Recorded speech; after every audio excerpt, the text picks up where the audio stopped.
Hello दोस्तों, स्वागत है आपका आज के हमारे नई वीडियो में। आज का हमारा टॉपिक है राजस्थान के प्रमुख व्यक्तित्व।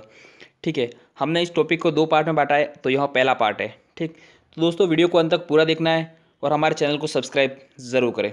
तो चलिए दोस्तों शुरू करते हैं। पहले व्यक्ति है सेठ जमनालाल बजाज। दोस्तों इनका जन्म हुआ था 4 नवंबर 1889 को काशिकाबाद सीकर में। इनकी पत्नी का नाम है जानकी देवी बजाज और इनके दो उपनाम मिलते हैं, गुलाम नंबर 4 और गांधी जी का पांचवा पुत्र। दोस्तों गुलाम नंबर 4 ये स्वयं को कहते थे, ये पहला गुलाम मानते भारत माता को, दूसरा सीकर की जनता को और तीसरा सीकर के राजा को, और स्वयं चौथे नंबर का गुलाम मानते थे। एक और नाम मिलता है गांधी जी का पांचवा पुत्र।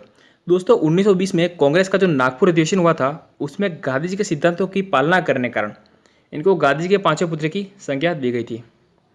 दोस्तों अंग्रेजों ने इनको एक उपाधि दी थी राय बहादुर की, जो इनके द्वारा 1919 में जलियांवाला बाग हत्याकांड के बाद वापस लौटा दी गई थी। इनके द्वारा 1921 में वर्धा में सत्याग्रह आश्रम की स्थापना की गई। ठीक है, और इसके बाद राजस्थान सेवा संघ की एक पत्रिका थी राजस्थान केसरी, तथा महात्मा गांधी की एक साप्ताहिक पत्रिका थी नवजीवन, इसको भी इन्होंने आर्थिक सहायता प्रदान की गई थी। और जयपुर में खादी वस्त्रों को बढ़ावा देने के लिए 1927 में चरखा संघ की स्थापना की गई इनके द्वारा।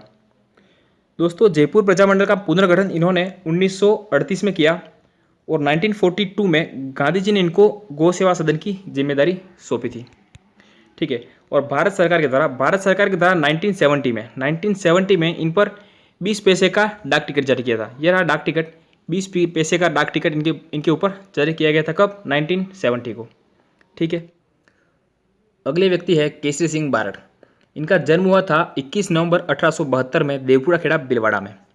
ठीक है, देवपुरा खेड़ा भिलवाड़ा को बारड़ जी का खेड़ा भी कहा जाता है। इनकी माता का नाम था बख्तावर कंवर, पिता थे कृष्ण सिंह बारड़। दोस्तों इनके जो गुरु थे श्यामल दास दुधिवाड़िया, भाई जोरावर सिंह बारड़ और पुत्र थे प्रताप सिंह बारड़, तथा इनकी पत्नी का नाम था माणिक्य कंवर। दोस्तों इनको मेवाड़ के महाराणा फतेह सिंह ने इनको अपना सलाहकार नियुक्त किया था। इनके द्वारा डिंगल भाषा में चेतावनी चुंगटिया नामक गीत लिखकर मेवाड़ के महाराणा फतेह सिंह को दिल्ली दरबार में जाने से रोका गया था। दोस्तों इनके द्वारा एक अभिनव भारत नामक सभा की स्थापना भी की गई थी, तथा विजय सिंह पति के साथ मिलकर 1910 में वीर भारत सभा की भी स्थापना की गई थी। आगे बढ़ते हैं, प्यारेलाल हत्याकांड जो कि हुआ था 1914 में। दोस्तों इन पे 3 आरोप लगे थे। एक तो प्यारेलाल की हत्या का आरोप, दूसरा था ब्रिटिश सत्ता को चुनौती देने का, और तीसरा ब्रिटिश सरकार को तख्ता पलट करने का। दोस्तों इस हत्याकांड में इनको हजारीबाग जेल जो कि बिहार में स्थित है, वहाँ पे 1914 से 1919 तक बंदी बना के रखा गया था। ठीक है, और केसरी सिंह बारड़ की मृत्यु हुई थी 1941 में। केसरी सिंह बारड़ की मृत्यु हुई थी 1941 में, उनकी मृत्यु हो गई थी। ठीक, और इनके परिवार के ऊपर रास बिहारी बोस ने कहा था कि इनका जो संपूर्ण परिवार है वो आज़ादी के लिए शहीद हो गया। ठीक है, अगले है प्रताप सिंह बारड़ और जोरावर सिंह बारड़। दोस्तों प्रताप सिंह बारड़ का जन्म हुआ था 24 मार्च 1893 को उदयपुर में, और जोरावर सिंह का जन्म हुआ था देवपुरा खेड़ा भिलवाड़ा में। इनकी शिक्षा हुई थी वर्तमान विद्यालय में, जिसकी स्थापना अर्जुनलाल सेठी ने 1908 में जयपुर में की गई थी। इन दोनों के द्वारा रास बिहारी बोस के सशस्त्र विद्रोह में भाग लिया गया और 1912 में दिल्ली के चांदनी चौक में लॉर्ड होर्डिंग्स पर बम फेंका। इसके बाद जोरावर सिंह बारड़ तो फरार होने में सफल हुए और इन्होंने अपना अंतिम समय अमरदास वैरागी के नाम से बिताया, तथा प्रताप सिंह बारड़ को बंदी बना लिया गया और इन्हें मेरठ की जेल में यातनाएं दी गई थी। एक अंग्रेज अधिकारी क्लीवलैंड ने कहा था कि तुम्हारी माँ रो रही है और मैं चाहूँ तो तुम्हें रिहा कर सकता हूँ। उस पर प्रताप सिंह बारड़ ने कहा था कि मेरी माँ रोती है तो रोने दो, मैं एक माँ को हंसाने के लिए हजारों माँ को नहीं रुला सकता। ठीक है, इसके बाद इन्हें बरेली की जेल में रखा गया और बरेली की जेल में 1919 में इन्हें यातनाएं देकर मार दिया गया। ठीक है, अब अगले व्यक्ति है अर्जुन लाल सेठी। दोस्तों इनका जन्म हुआ था 9 सितंबर 1880 में जयपुर के जैन परिवार में। ठीक है, इनकी माता का नाम था इंदू, पिता जौहरीलाल, और यह रास बिहारी बोस के अनुयायी थे।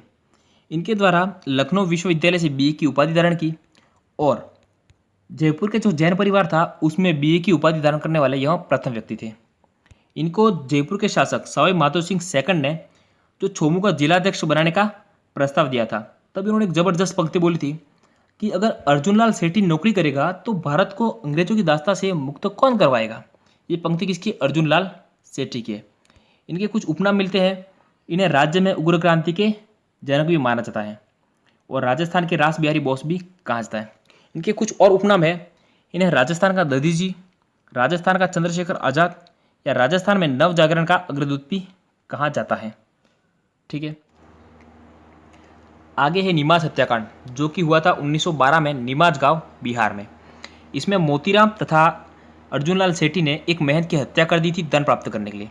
ठीक, और इस हत्याकांड का मुख्य आरोपी बना मोतीराम, और मोतीराम को अंग्रेजों ने फांसी दे दी और अर्जुनलाल सेठी को 1912 से 1914 तक जयपुर जेल में बंदी बना के रखा गया। ठीक, और उसके बाद 1914 से 1920 तक उन्हें वेल्लूर जेल में बंदी बनाया, जो कि कर्नाटक में स्थित है। वेल्लूर जेल में रहते हुए इन्होंने 70 दिन तक आमरण अनशन किया, जो कि भारत का सबसे लंबे समय तक चलने वाला प्रथम राजनीतिक अनशन था। जब 1920 में वो वेल्लूर से रिहा हुए, तब अजमेर आते हुए बीच में पड़ता है महाराष्ट्र में लोकमान्य बाल गंगाधर तिलक ने इनका बहुत अच्छे से स्वागत किया गया था। इनका अंतिम समय बीता था अजमेर में, और अजमेर में रहते हुए ये बच्चों को उर्दू तथा अरबी सिखाते थे, और इनकी मृत्यु हुई थी 1941 में। 1941 में इनकी मृत्यु हुई और इनकी इच्छा अनुसार उन्हें केजीएन के दरगाह परिसर में दफना दिया गया। ठीक है दोस्तों, और इनकी याद में यहाँ पे शहीद मेला भी पड़ता है। इनके प्रमुख ग्रंथ है मदन पराजय और महेंद्र कुमार, और अंतिम है पार्श्व यज्ञ। ठीक है, ये हो गए अर्जुनलाल सेठी।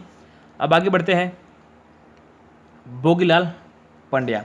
दोस्तों, इनका जन्म हुआ था 15 मार्च 1904 को, और इनकी पत्नी का नाम है मणि बहन, जिसे वागड़ की बा यानी कि माँ। ठीक है, और इनके द्वारा वागड़ के आदिवासी क्षेत्रों में अनेक पाठशालाओं का गठन किया गया, और इनकी प्रमुख संस्थाएं थी वागड़ सेवा और वागड़ सेवा मंदिर। इनकी कुछ और थी हरिजन सेवा समिति और सेवा संघ भी इनकी प्रमुख संस्थाएं थी। 1944 में डूंगरपुर राज्य प्रजामंडल की इन्होंने स्थापना की तथा मोहनलाल सुखड़िया सरकार में यह 2 बार मंत्री भी रहे। 1975 में इन्हें पद्म भूषण पुरस्कार से भी सम्मानित किया गया था। ठीक है दोस्तों, तो दोस्तों आपको हमारा वीडियो कैसा लगा हमें कमेंट करके ज़रूर बताएं, और हमारे चैनल को सब्सक्राइब ज़रूर करें। ठीक है दोस्तों, मिलते हैं अगले वीडियो में, तब तक के लिए बाय बाय।